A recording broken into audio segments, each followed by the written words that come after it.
We are live, Taro. Welcome Yes, we to are. Honest in Motion podcast. How amazing that we can speak from two sides of the world. Exactly. It's Yeah. amazing. Amazing. So let me introduce you to the audience. So Taro Iwamoto is a guild certified Feldenkrais practitioner in Lake Stevens, where he lives with his wife and 5-year-old son. I have a 6-year-old, so I know what it's all about. You, he graduated in 2008 from the Seattle Eastside Feldenkrais Professional Training Program with a background in athletic training, physical therapy, and martial arts. He guides people to move through the world physically and emotionally with a sense of ease, comfort, and freedom. So welcome. And today we're going to talk about creating a YouTube channel, which you have. Yes. Did you want to share with people where they can find your YouTube channel? What's the name? Should I? Yeah. Feldenkrais with Taro Iwamoto. So you can just search for Taro Iwamoto, and then you should be able to find my YouTube channel. Yeah. So we found each other last year. We started chatting because we actually released a very similar video, a similar movement video, same week. Yeah. And that was spiraling up and down from the floor. Do you remember that one? Of course, of course. I thought it was really funny. I saw your video and like, oh, I just released the same video a few days apart. We great minds think alike. Exactly. So Yeah. that would what when you're creating videos, how do you come up with your ideas, Taro? I know how that idea came because my dad was having trouble getting up and down from the floor. So I thought I'd create the video for him. Yeah. Ideas for creating videos, and it come from my random thoughts and a lot of things that I have collected over the years, and also from the questions that I get from my clients and my viewers as well. Mm. So when I started the video, the YouTube channel, it was just over the years of random thoughts about movements, and then I started kind of putting into started making a video. So it's more random, but then over the years, and I started making the videos that is just mostly based on what my clients were asking. Mm. That's a good way to go about it. Knowing who you're wanting to serve, yeah, who your audience is going to be. Did you want to talk a little bit about that? About because YouTube's very particular with trying to cultivate an audience and serving that audience. So, do you want to talk a little bit about how that's kind of the first step for people in creating a channel? Right. Well, I'll tell you, when I started about two and a half years ago, I didn't really think, I didn't really know my audience, and but I wanted to start making the videos, and I started the channel because of very limited time that I had with the actual one-on-one and availability. So that's why I wanted to make a videos and for resources for my clients, and so that I can send them and to refer them to the videos. And so that's how I got started. So I didn't really do much research, and uh, as far as what the YouTube is really looking for, that's just happened a little bit later as I started creating more videos, and then I started studying how YouTube works, and then realizing that YouTube is a search engine, which means just like a Google, and people are searching for specific and something really specific. So you create the contents and you create the videos. Then, if the YouTube doesn't find it, then your videos are never going to get found. And so I learned that, and a lot of earlier videos and got really only a few views, and nobody's really searching for the videos, and the titles really didn't have much meaning. It's just a random videos. And so how do the people find no way to do that, right? So Yeah. it's really important to know who your audience is, and then and also understanding how YouTube works as a search engine. Yeah, so important. Well, we know that Google is the biggest search engine, and Google owns YouTube, so it is very important. I've actually had my channel the same amount of time as you, but I haven't put the consistency in, and we'll probably talk about that later. But one thing I've learned in the time is that you do want to understand what people are actually typing in to find the videos that you're making. That's what you're referring to, isn't it? Understanding the algorithm, because with both of us, people are going to go to YouTube. They're also going to go to Google, aren't they, to say, oh, hey, how can I help get myself get up and down from the floor easier? And they're not going to be typing in spiral move or something like that, which is what we're teaching them, a spiral like move, but they're not going to type that into the search engine. Right. Do you use any tools to help with that, finding the... Yeah, there are a couple of tools that I use, and a lot of YouTubers use. TubeBuddy is definitely a must tool, and the apps that it helps to analyze each videos and how each video is performing, and then how the people are finding your videos, and which will help and understand what is it that interests the people, and then how the people are finding that specific video, and then from that video each analytics, and then you can actually go a little bit deeper, and then that will give me ideas for the creating the next videos. And also, yeah, but the search, the YouTube itself, and if you start typing something and searching for something, and then there are just some suggested things that people are looking for, and that's a nice way to always get some ideas as far as what people might be looking for in your niche, right? Movement. Movement. Yeah. With Feldenkrais being so new, do you think it's a term that people are searching, high volume? Have you recently looked at those analytics to see? Is it something you think is a big... people are typing in Feldenkrais, how can Feldenkrais help? Blah. Do you think that's a search that people are typing in? From what I have learned, and people who have already had an experience in the physical, the Feldenkrais method, are looking for specifically for Feldenkrais, but very limited, and they already know the benefits of the Feldenkrais method. And one of my, I guess, the goals or the mission for creating the videos and having a YouTube channel is to get more people to get more people to actually to see what the Feldenkrais method is about, and trying to make the Feldenkrais method become a little bit more recognized by a larger audience, right? Yeah, that's definitely my mission as well. I haven't checked the analytics lately of how many people are searching Feldenkrais, but say someone that doesn't know about it, they're not going to put that search term in. They're going to, they're going to look for what they're struggling with. They're going to type that in first, aren't they?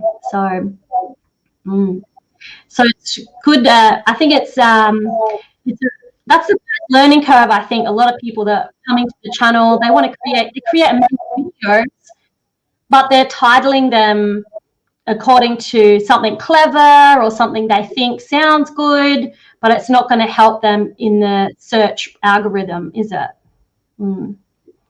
Right. Well, if you are creating a video and that has so many videos and so many search, and then you're gonna get buried in such a high numbers, and especially starting as a new channel, and then you don't really have any audience and you don't have a subscribers, and then you create the videos, and then really competing against a lot of say something, creating the videos and how to read low back pain, and there are how many videos you're going to find in that title, and there's tons and tons. And so it is you need to do a lot of research in first, and so that your video can get found, and then also then how, because otherwise you can make a really good videos, and then the videos might be really good and has a great values and contents, but then if nobody finds your videos, then what?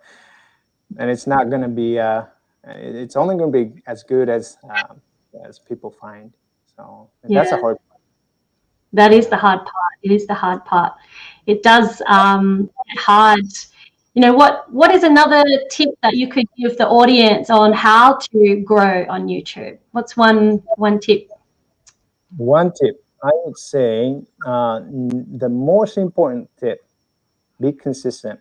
And I mean, that I would say that's the hardest part, but that's the most important part. So that was I guess my first year was the goal. I set my goal as just to create the videos once a week for 365 days. I didn't care quality of the videos, and I couldn't do too much, and so I didn't want to get burnt out. But I just wanted to at least to keep creating the videos, because it takes an effort to make a video.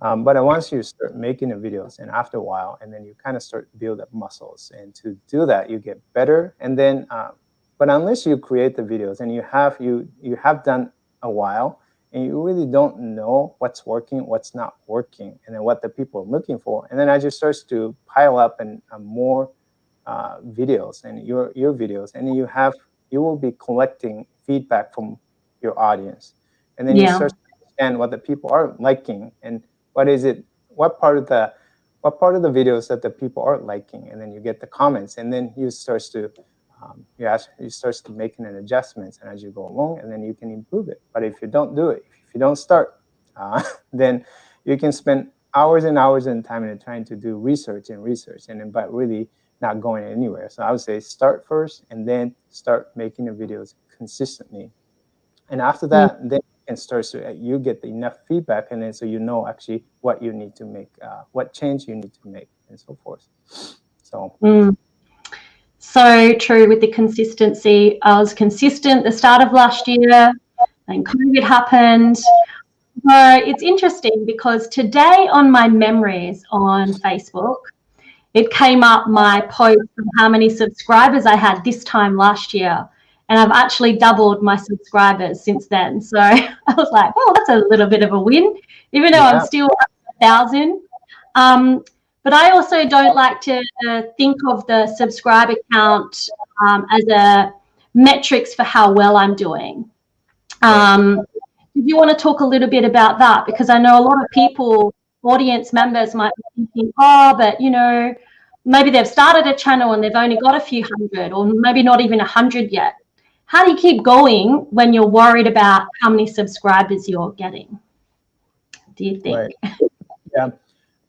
You want to engage with your subscribers, and that's why you have to know your audience, and you have to know what's the purpose of creating your channel, and what values are you trying to provide to your audience. So if you don't know your audience, then you wouldn't know what to really provide, right? And so if you know your audience in mind, and then you will know what they might be needing, or what questions they might be asking, and then you can start to create contents and then values, and provide values to your audience, and then you can engage with them, and that's more important. Otherwise, if you don't have a clear audience in mind, then you make videos, and then that might attract a certain group, and then you start creating the videos, and that might attract another group, and then that's just all over the place, and then you may not really have a community that really has a interest in common, right? And that's not really helpful. I like that you use the word community, because in all of that, that's what I'm hearing. You're interacting with your audience. So on your videos, are you every video asking questions to your audience to get that engagement in the comments, or how do you get them to make the comments? Because sometimes it can be people, there's a lot of people just that watch and they don't comment. You know, there's no watchers out there. There's people watching the video right now, and hi to the people watching. If you make a comment, have you got a question for us? How do you go about it in your videos? Yeah, well, that's so important. Then I'm still learning. I'm not always good, but I'm learning. I'm trying to do better. Incorporate that, right? Engage with the audience and in the video, ask questions that can be answered easily. And so like you can just give them a yes or no, or just to give them a choice and what is it, and ask them to leave comments and questions, or if you like the video, and make sure you hit the like button and things like that. So you have an interaction with that. But sometimes I forget, but I'm getting better. It's very important. Call to action, because people tend to need to be told what to do. They might be watching and thinking it's fantastic, but if they're new to watching YouTube, they're not used to hitting that subscribe button, hitting the like button, making a comment. I don't know what that is. Why are people so fearful of making comments? I'm not sure. Yeah. Another thing is, since I have a YouTube channel and I'm sharing about the Feldenkrais method, you have a YouTube channel, you're sharing about the Feldenkrais method. I mean, are we competition, or what are you? No, of course not. Right? Yeah. No, just it's a collaboration, and then to grow the community, right? And we help each other, and then your audience will benefit from my contents, and then my audience will benefit from your contents, and then we're just gonna help each other out in that way. And so, yeah, it's not a competition really, and then that's how it helps both. Exactly. We already talked about that off air, but yes, it is a collaboration, and we both have a similar mission. We want to make Feldenkrais more accessible, to share the value that Feldenkrais can bring to people's body and their life. So it really is supporting us as a community, and that's the way I see YouTube as well. I mean, that's why I see all social media. I think people forget that social media has the social aspect, and that's what we've been touching on in this conversation is talk to your audience, hear from them what they want, respond to what they need, and the community will grow, and they'll start to become your followers, and they want to watch everything you put out there, and that's what helps grow. And also, finding channels that are similar to yours and commenting and collaborating like today. Fantastic. What about it gets hard? Like I said before, I haven't been consistent. It got a bit hard for me. What do you suggest for people that are maybe starting a channel and they're finding it a bit hard? What? Yeah. Ooh. I'm lucky in a way because I'm such a far from being perfectionist. So that helps, right? I think a lot of people, when they're starting out, and then they get so worried, and then I think they're trying to be so perfect from the first video. It's scary, right? To release the first video, like, oh, it's not perfect. What if people say something bad about it, or what if people don't like it? I didn't put that much thought into my videos. I just, all right, here we go. I shoot the videos, and I didn't even have a script, and I just shot the videos, and okay, I'll just send it out. So I'll say, don't let your perfectionist get in the way, and don't be afraid. Don't be afraid, okay? If you have something that you can share, and then you think that is valuable to some people, believe in yourself and trust yourself, and just share that, okay? And people are gonna appreciate. Even if it is just only one person who appreciates and who watches your video, it's worth it. It is worth it, right? And it can get very discouraging. And when you're starting out, and then nobody's watching your videos, but you keep making the videos, and it just because the way that I thought about when I started, I didn't have any the followers and subscribers, and so I just making the videos, and just I thought this is a nice opportunity for me to study and just to create the contents. It's a good good way to learn about the method, and then how to communicate and connect with the community and help with the help other people. So so I was doing that more for myself. Yeah. And so even if nobody's watching, I'm still doing something, and then I'm learning and I'm helping myself. And so that's how I kept going. And so I don't know, that might help. But Yeah. don't worry. And if you're starting out, and don't worry about making it pretty. What matters is you, and then what you, the values that you are providing to your people. And that's what matters. It is you. Yeah. Yep. So important. You know, I also help a lot of people bring their business online. And I like to say we're recovering perfectionists, because if you wait till it's perfect, it's not going to get out there. Be happy with a B or a B plus, because once you get it out there, as you're saying, you can get that feedback and you learn along the way. One of my coaches says, you know, just get to know that those first 20 videos are probably going to be very bad. You know? But like you said, that's your learning process, and unless you do it, you're not going to learn, and you're not going to get the feedback. Yeah. Exactly, yeah. Well, unless you make mistakes, you wouldn't know the mistakes, right? So make lots of mistakes, and then improve as you go along. Yeah. You don't know what you don't know, as we say in our Feldenkrais community. So you touched a little bit on, you know, being you, showing your values. Can you talk a little bit more about that? Why is that important, do you think, to for people to share themselves? Because often they'll see, you know, an influencer or a celebrity or someone else that's been making videos for maybe 20 years. No, maybe not 20 years. Someone like yourself that we can see you're quite comfortable in your video, and we want to try and be like those people we see. Why is it important to hold to your values and show yourself, do you think?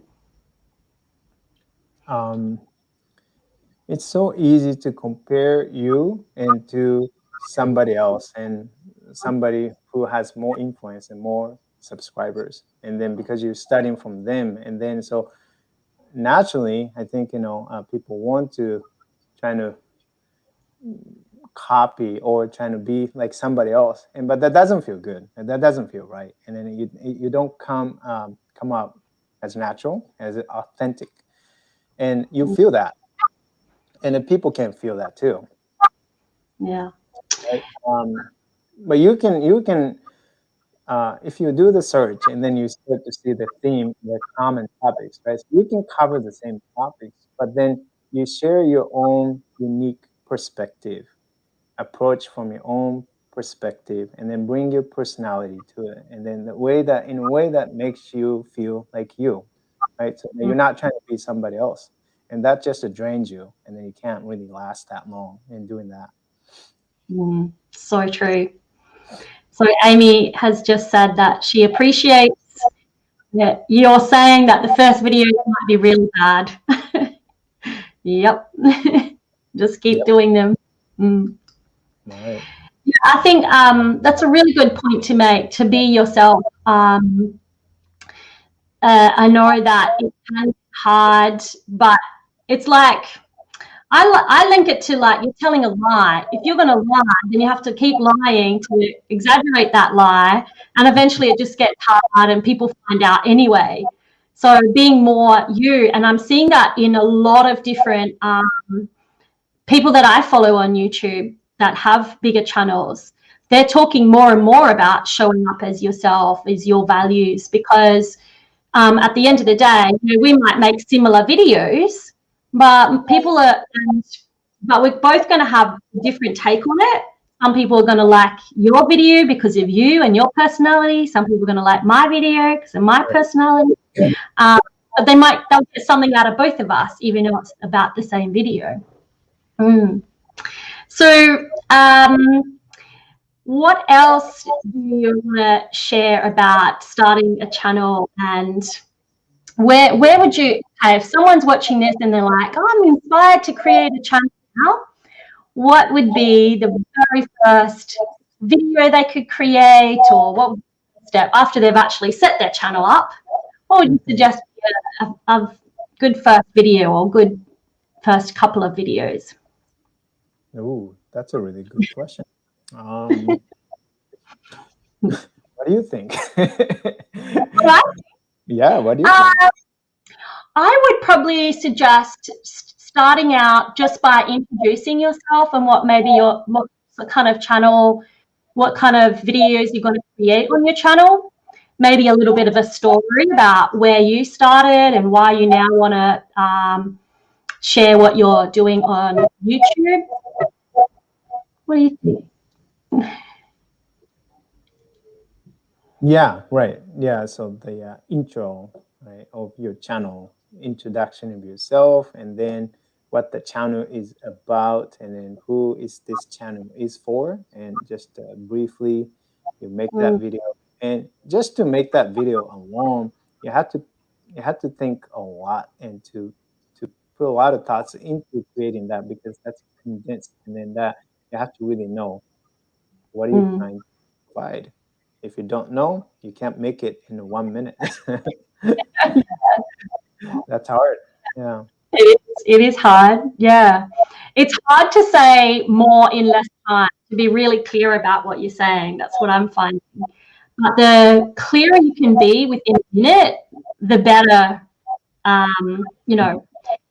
Now, we've talked a little bit about subscribers and consistency. Now, what about when you have made those first 20 videos?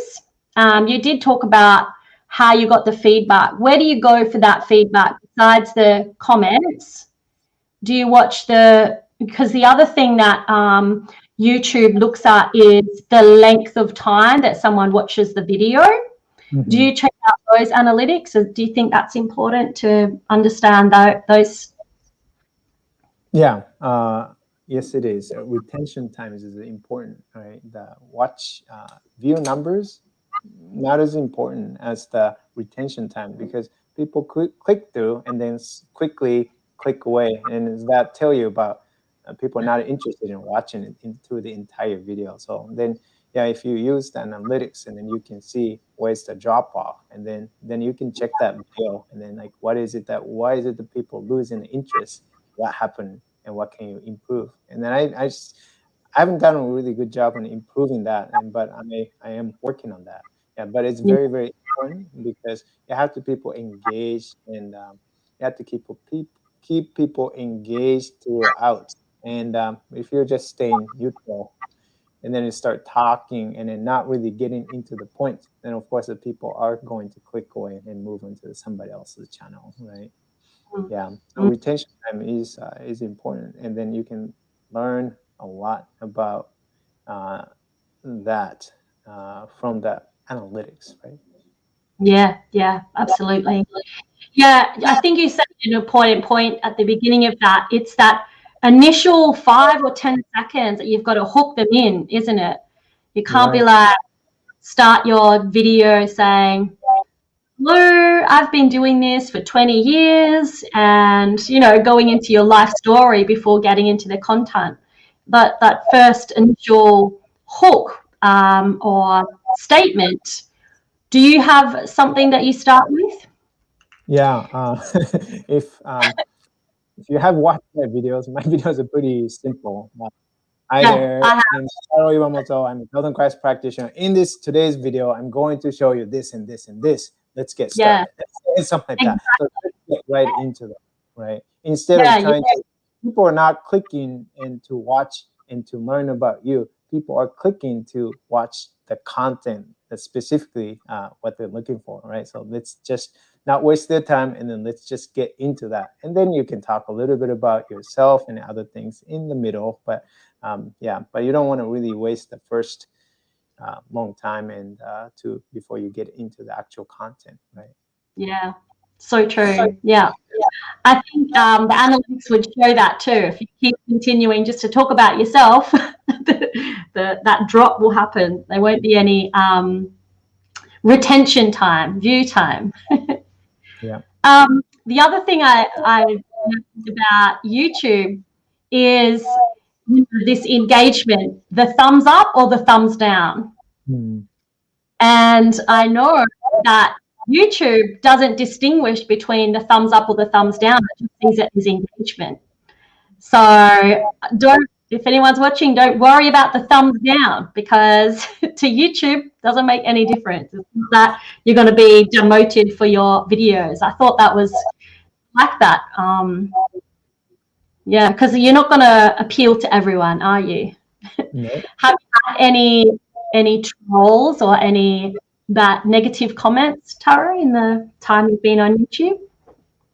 Once in a while, and some spammy messages, and you get that.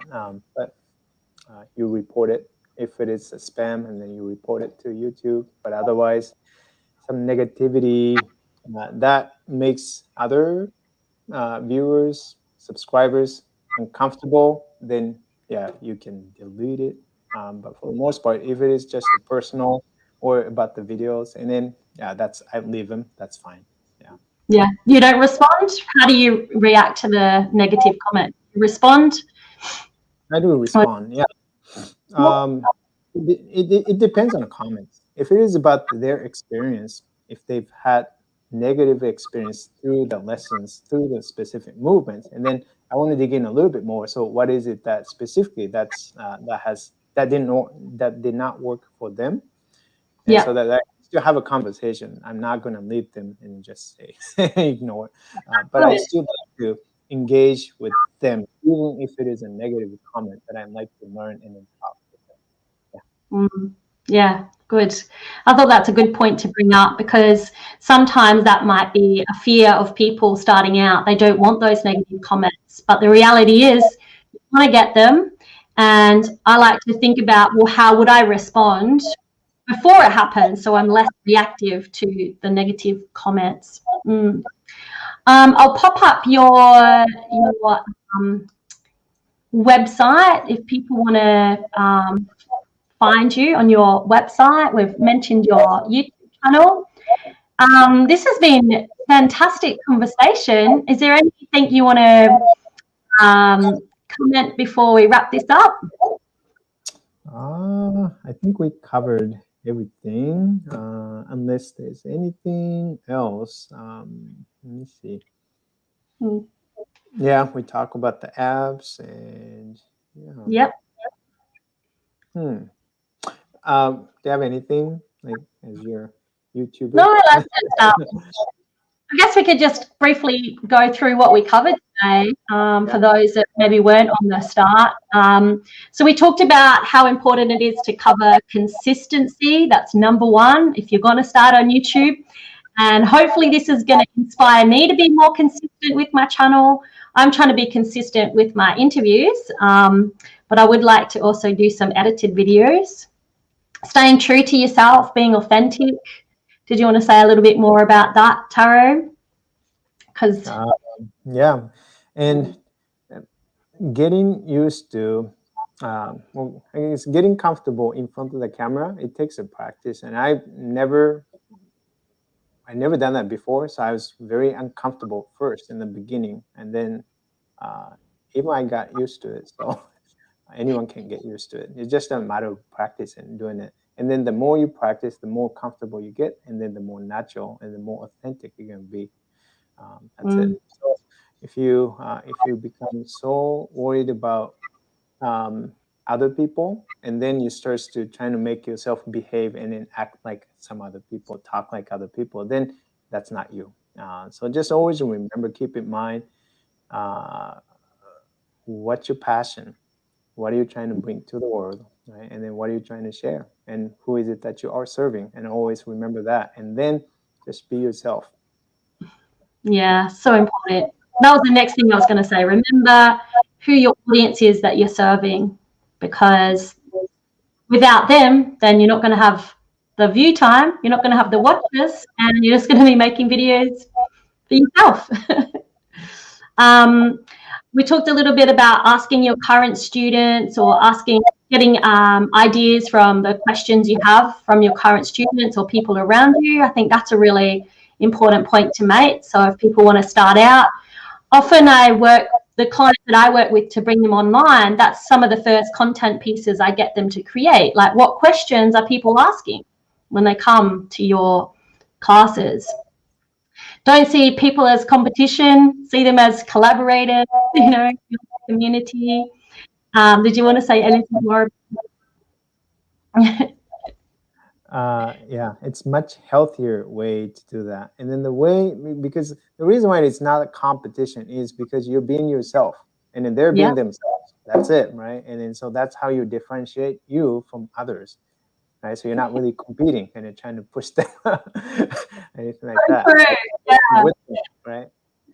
Yeah, I don't see it as competition at all, because everyone's unique. Everyone has their own experiences, their own stories. People come to you for you. They're attracted to the person, that you are. Yep. And then we did also touch on some apps that you can use to help grow your channel. TubeBuddy was one of them. I'm not sure if I mentioned keywords everywhere, but TubeBuddy is definitely important to have when you are starting out, so that you can start to learn how to position your videos so they get found, because it's no use. I think I wrote on one of their posts to promote this. It's no use to create these amazing videos if you're not getting found, and you're using clever titles or titles that people aren't actually searching for. Mm-hmm. So, yeah. Anything else you want to say on that? Titles and descriptions? Right. Oh, I can say that. I can say if you are whoever watching this right now, and then the Feldenkrais practitioners, and then me, I'm a Feldenkrais practitioner, so I can understand that the Feldenkrais thinking sometimes gets in the way of getting in front of the people, right? Because we get so particular about the words, the language that we use, right? And then, but think about, and you have to realize YouTube is a search engine, and people are looking for specific terms and specific the problems, and then they want the solutions to the problems. And so if you don't meet them where they are, then they're not going to find you. So that's the thing. And so that's why when I'm creating a video saying like the term correcting, fixing, something like that, of course that words that the Feldenkrais practitioners, and of course we don't use, we don't really want to use it. And but the reality is the people wouldn't know that, right? And then it's at the end, as they go through the process, and then at the end, and then they have a transformation, then they change, but they're not there yet. So you got to meet where they are. And so it's easy to get that words. It's kind of interfere with creating the videos. And so you got to let that go. You got to let that go. That's so important, because I have seen quite a few of our colleagues making that, being challenged with that. And we taught that in Feldenkrais, meet people where they're at. Exactly. And one of the first things I teach my students is you meet people where they're at, find out what they're actually going on in their heads, and so that you can speak to them on their terms, get them in the door, and then you can educate them on, no, we don't use the term fixing, we don't use this, we don't use that. But if you start with that, people are just going to be so disconnected from your message. And all the practitioners I know, and we both know, want to help people. So let's start helping more people by meeting them right where they're at, and not using industry talk as well. I think that's another barrier, if we start using too much industry talk rather than what people are actually looking for and searching for. Right. Yeah. What a fantastic conversation. I could do this all day. But me too. We better wrap it up. Maybe we can have another chat down the line. Well, we are going to have a chat in a couple of days. That's right. I'm inviting you, and Scott Forrester, who has written a book. We're going to talk about strength training and how Feldenkrais can support strength training. Did you want to say a little bit about that? Do you have any comments before we have that panel discussion to entice? I can talk hours about that. That's my specialty. Yeah, strength. I've done lots of movement training, functional movement training, sports training, and martial arts, sports, and name it. But I'll save the talk. You save it for the talk. Awesome. Yeah, I've already decided, Taro, this is the first approximation of that conversation, because I don't think we can really even touch the surface in an hour that we've set aside for that panel discussion. So it's something we'll keep coming back to, because I do believe it's really important, and a lot of elite athletes are coming to this, and a lot of people training are coming to understand how the brain has to be connected in our training. Sue, thanks for joining us. She said she's looking forward to the conversation. My students, so it's nice to have her here watching. Thanks for coming. Any other questions? And I'll say, if you're watching the replay, please post your questions. I probably should have said that at the start of the video. Maybe put it in the comments section, because we'll come back and answer any questions that people have, I'm sure.